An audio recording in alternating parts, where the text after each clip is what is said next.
యొక్క చేతుల్లో ఉన్నటువంటి ఆ వివిధ పతాకాలతోటి అద్భుతమైనటువంటి రీతిలో అనుభూతి చెందుతూ స్వాగతం చెప్తూ ఉన్నారు. ఇక్కడ ఉన్నది మైత్రీ బంధం. 3 పార్టీలు కాదు, ఈ యావత్ ఆంధ్రప్రదేశ్ రాష్ట్రం నలుచెరుగులా ఉన్నటువంటి పెద్దల యొక్క మైత్రీ బంధానికి ప్రతీకలా అటు భారతీయ జనతా పార్టీ, జనసేన, ప్రధానమైనటువంటి తెలుగుదేశం పార్టీ ఇవన్నీ కూడా ఉత్తమోత్తమైనటువంటి లక్షణాలతోటి ఎంచుకున్నటువంటి సమాజ సేవ అన్న దానికి నిలబడి కట్టుబడి ఉంటామని ఈరోజు ప్రమాణ స్వీకారం చేస్తారు. ఆ రీతిలోనే తమ యొక్క సేవలు ఉంటాయి.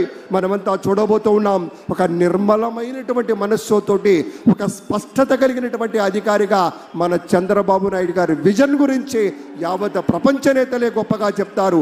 అటువంటి నాయకుడు ఇవాళ మన ముఖ్యమంత్రిగా ప్రమాణ స్వీకారం చేయబోతున్నారు. ఈ ఎడమ వైపు ఉన్నటువంటి పెద్దలంతా కూడాను మంత్రులుగా ప్రమాణ స్వీకారం చేయబోతున్నారనేటువంటి మాటను కూడా మీతో పంచుకుంటూ ఉన్నాం.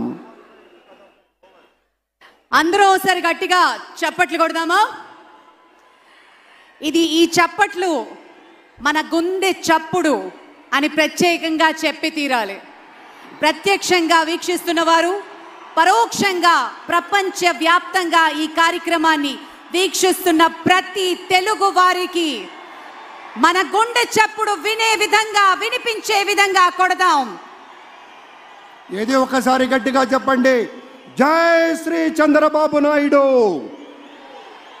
జై శ్రీ పవన్ కళ్యాణ్, జై శ్రీ నరేంద్ర